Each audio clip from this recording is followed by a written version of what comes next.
Hello everyone, welcome to another session of current affairs. आज हम focus करने वाले हैं जो 11 अगस्त को इंपॉर्टेंट चीजें हुई हैं, खास तौर पे आपके सिर्फ एग्जाम पॉइंट ऑफ व्यू से। अब जैसे 11 अगस्त को आप देखेंगे तो बहुत सारी चीजें हुई हैं, लेकिन हम उन चीजों पे फोकस करते हैं। नेशनल अफेयर्स हो गए, international summits, conferences, all these things जो स्पेशली आपके एग्जाम पॉइंट ऑफ व्यू से इंपॉर्टेंट है या आपके एग्जाम में पूछी जा सकती है। सबसे पहले आ जाते हैं एक बहुत ही इंपॉर्टेंट न्यूज, जो कि केरला की लेजिस्लेटिव असेंबली ने कलेक्टिवली एक रेजोल्यूशन पास किया है। यहां पे वर्ड लिखा हुआ है, आप पढ़ेंगे यूनानिमसली। यूनानिमसली का मतलब होता है कि एक साथ एकजुट होकर कोई भी इस डिसीजन के या इस मूव के अगेंस्ट नहीं है।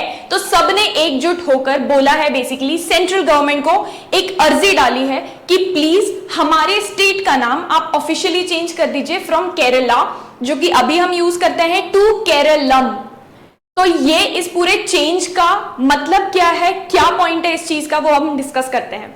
बेसिकली आप देखेंगे तो केरलम बहुत पुराने एंशिएंट टेक्स्ट्स में, आप मलयालम लैंग्वेज के, क्योंकि वहां पे मलयालम या मलयाली स्पीकिंग लोग रहते हैं, तो उनके हिस्ट्री में Keralam is the word which is used. तो जैसे मलयाली स्पीकिंग लोग होते हैं ना, जो वहां के लोकल लोग हैं, जो उस स्टेट को बिलोंग करते हैं, for them in their language the states name is actually Keralam, not Kerala. So Kerala is actually the English version of it. जब ब्रिटिश आए तो इंग्लिश वर्जन उसका निकाल के उसको केरला कर दिया, और वही फिर बाद में जाके जब लैंग्वेजेस के बेसिस पे हमारे स्टेट डिवाइड हुए, तो बाद में जाके उसी पर्टिकुलर नाम को हमारे कॉन्स्टिट्यूशन में लिख दिया गया। लेकिन उनका ये मानना है कि ये हमारे ओरिजिनल हेरिटेज या ओरिजिनल कल्चर को रिप्रेजेंट नहीं करता है। अब थोड़ा सा हिस्ट्री में जाए तो बहुत एक इंटरेस्टिंग स्टोरी है।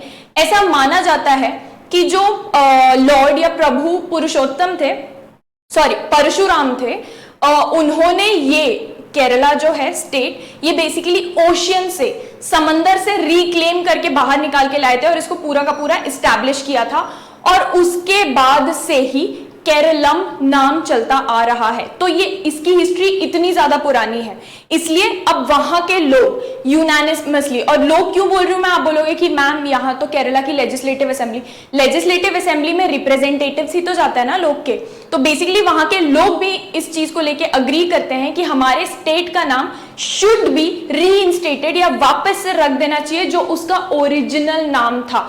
तो फिलहाल ये अभी दरख्वास्त की गई है, रिक्वेस्ट डाली गई है टू द सेंट्रल गवर्नमेंट। इसको चेंज सेंट्रल गवर्नमेंट कर सकती है, वो अगर खुद से चाहे तो नहीं कर सकते, क्योंकि कॉन्स्टिट्यूशन में इस चीज के लिए अमेंडमेंट करना पड़ेगा। कॉन्स्टिट्यूशन में अमेंडमेंट मतलब बेसिकली हमारा जो कॉन्स्टिट्यूशन ऑफ इंडिया है, वहां ऑलरेडी लिखी हुई चीजें हैं, उनमें आप चेंज ऐसे पेंसिल से काट के नहीं कर सकते। आपको प्रॉपर एक बिल पास करवाना पड़ेगा, उसके थ्रू अमेंडमेंट का मतलब एकदम बेसिक लैंग्वेज में समझे तो चेंज, तो अमेंडमेंट बिल पास करना पड़ेगा, और उसके बाद ही आप कॉन्स्टिट्यूशन में चेंज कर सकते हैं।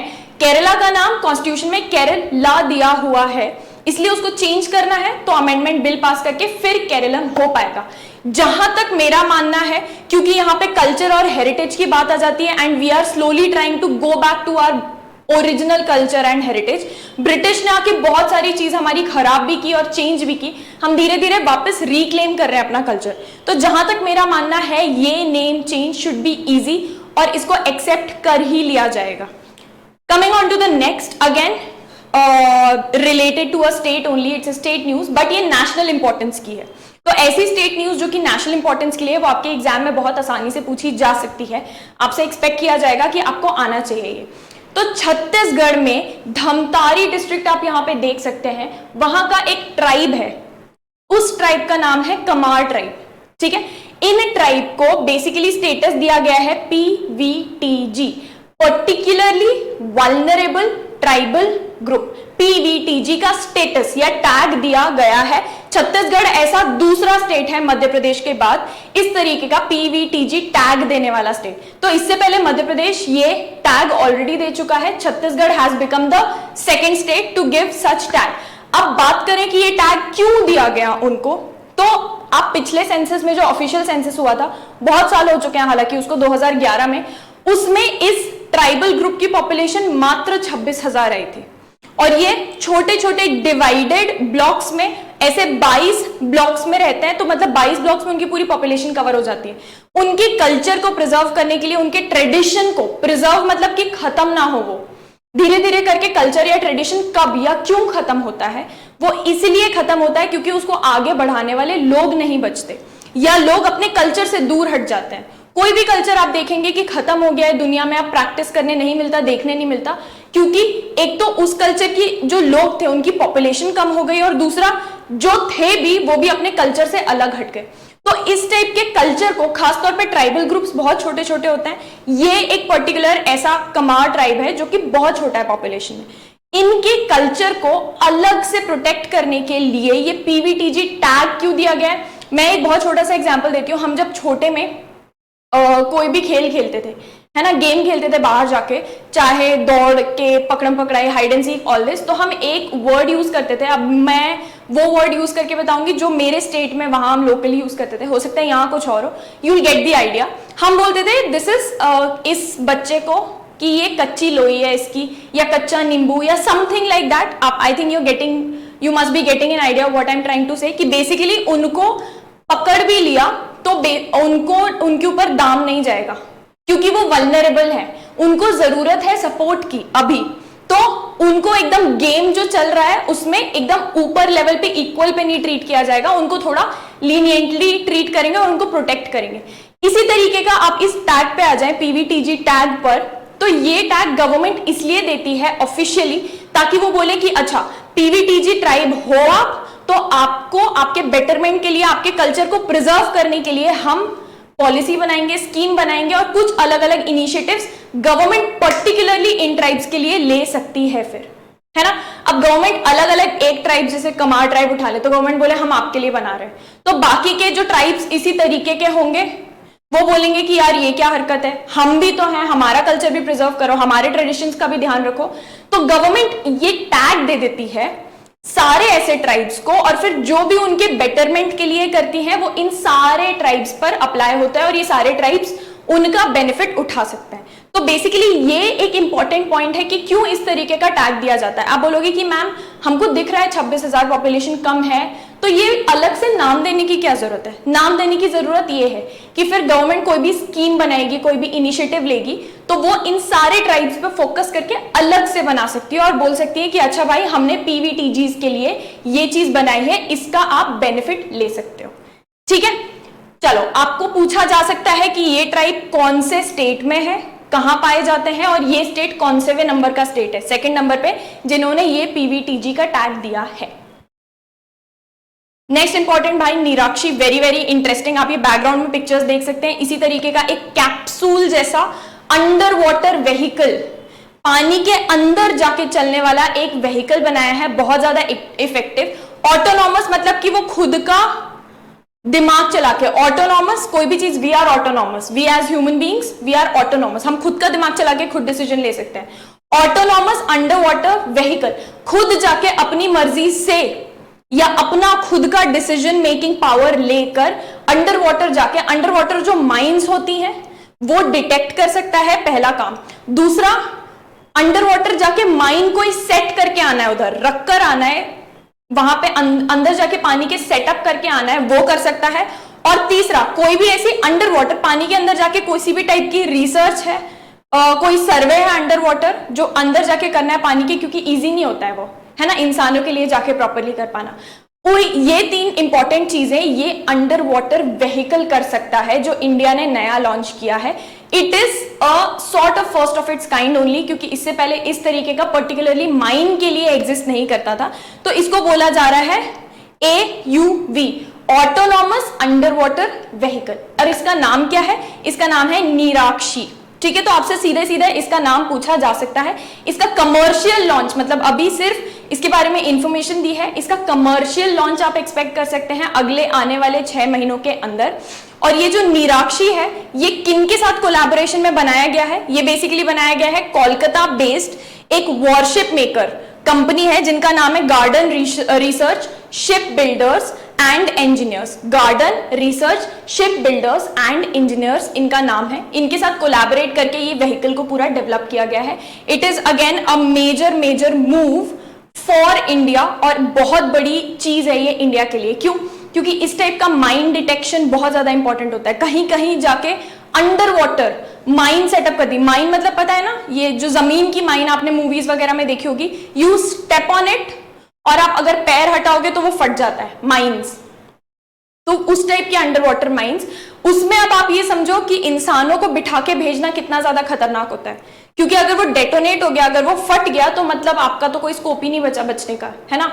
इसलिए अलग से ऑटोनॉमस अंडर वाटर व्हीकल बनाया गया, ताकि खुद से जाकर वो, अब वो फट भी गया माइन तो मशीन ही टूटेगी ना, किसी इंसान की तो लाइफ का लॉस नहीं होगा। तो इस टाइप की चीजों में अब आप धीरे धीरे करके देखोगे जो नई टेक्नोलॉजी डेवलप करके आ रही है, वो ये कर रही है बेसिकली कि इन तरीके के डेंजरस सिचुएशंस में ना अनमैन्ड व्हीकल्स भेजती हैं।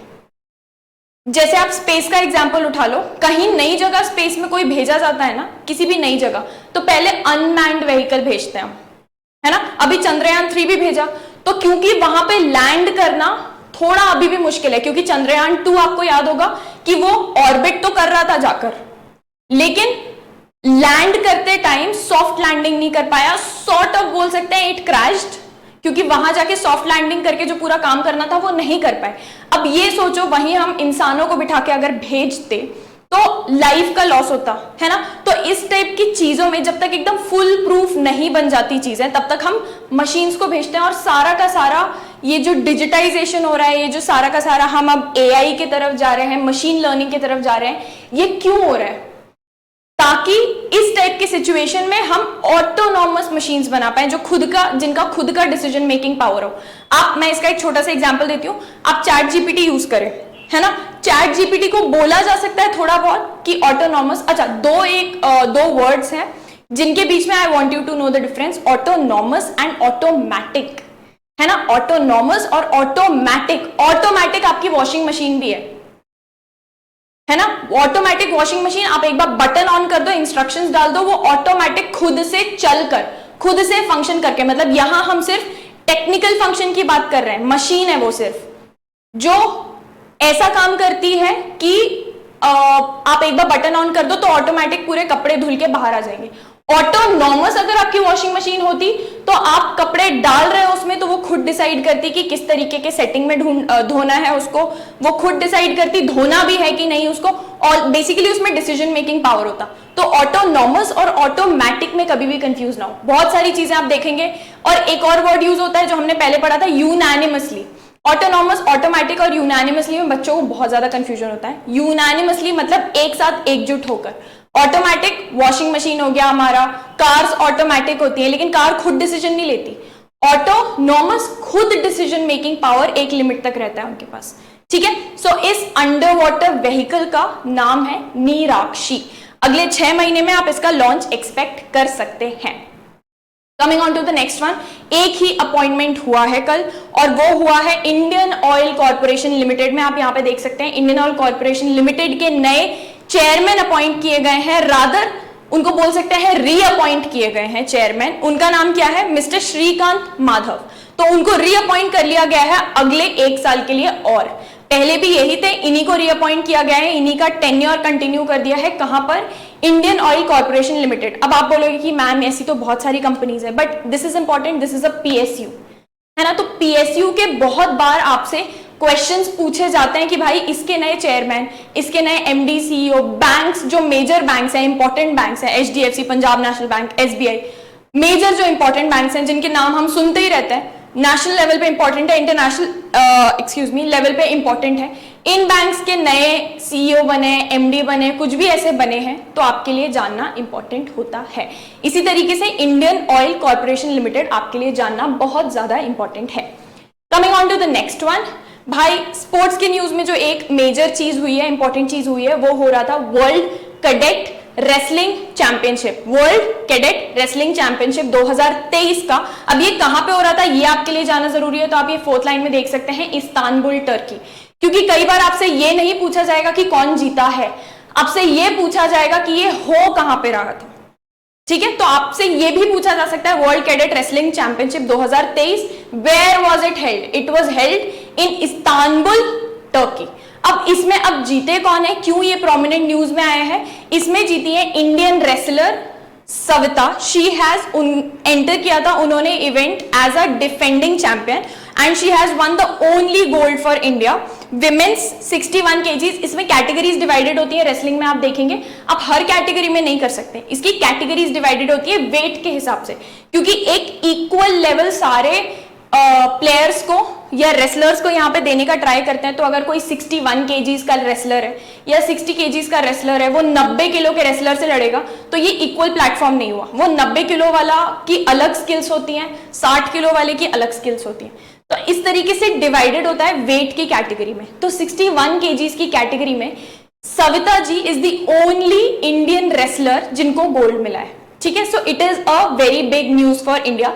ऑल एंड ऑल इंडिया ने 11 मेडल्स जीते हैं, टोटल 11 मेडल, जिसमें एक गोल्ड मिला है जो हमने अभी पढ़ लिया किनको मिला है, 7 सिल्वर मिले हैं और 3 ब्रॉन्ज। तो बहुत सारे अलग अलग कैटेगरीज के लिए रेसलर्स जाते हैं, ऐसा नहीं है कि सिर्फ एक रेसलर जाते हैं, पूरी कैटेगरीज के लिए बहुत सारे इंडियन रेसलर्स गए थे, जिसमें से एक गोल्ड मिला है हमको 7 सिल्वर मिले हैं और 3 ब्रॉन्ज, ठीक है। तो जब इतने सारे मेडल्स होते हैं तो आपको 7 सिल्वर याद रखने की बिल्कुल जरूरत नहीं है कि किस किस को मिला है, या 3 ब्रॉन्ज।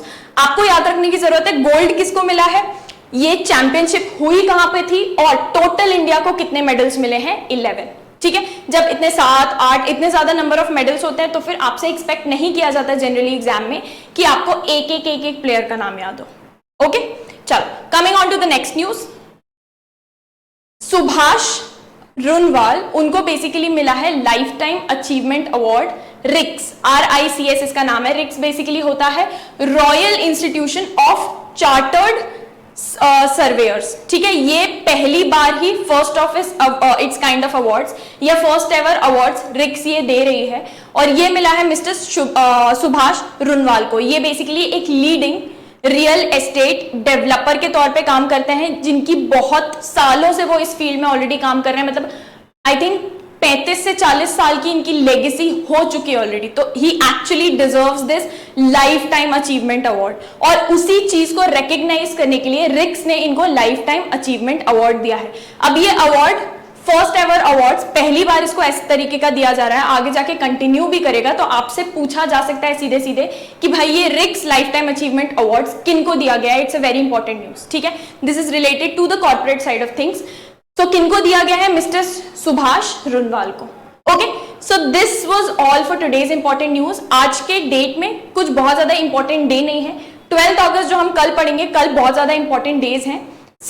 जैसे आज 12 अगस्त है तो आज इंपॉर्टेंट डेज है, 1-2 चीजें इंपॉर्टेंट है जिसको हम कल कवर करेंगे। Okay, thank you for joining me for today's session. हम वापस मिलते हैं कल। अब ये सेशंस आपके रोज ही होने वाले हैं, बस एक दिन मिस होके संडे को। सो संडे को सेशन अपलोड नहीं होगा, मंडे को जो सेशन अपलोड होगा उसमें संडे और सैटरडे दोनों दिन जो भी हुआ वो मंडे को कवर होगा।